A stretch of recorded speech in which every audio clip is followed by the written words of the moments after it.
Samantala, alamin muna natin ang mga balita sa larangan ng entertainment kasama si Thalia Javier. Thalia.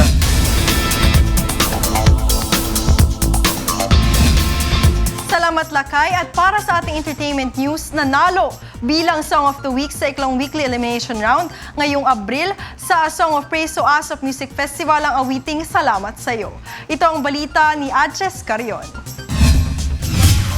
Obra ng isang baguhang kompositor mula sa Batangas ang itinanghal na Song of the Week sa ikalawang linggo ng Abril sa A Song of Praise o ASOP Music Festival kagabi.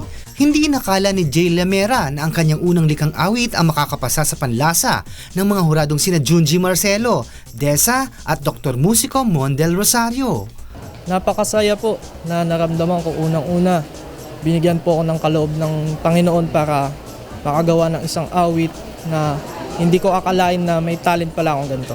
Ito rin ang unang pagkakataon na nakapagpanalo ng entry ang nagbabalik ASOP matapos ang kanyang paglahok sa isang international franchise talent search na si Mark Douglas.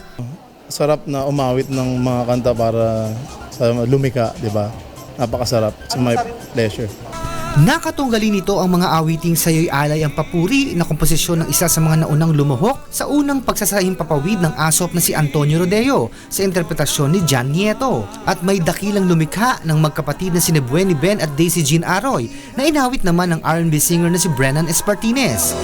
Salamat sa iyo at nakita ko ang bawat mali at pait ng kahapon. Adjes Carion, UNTV News Worldwide.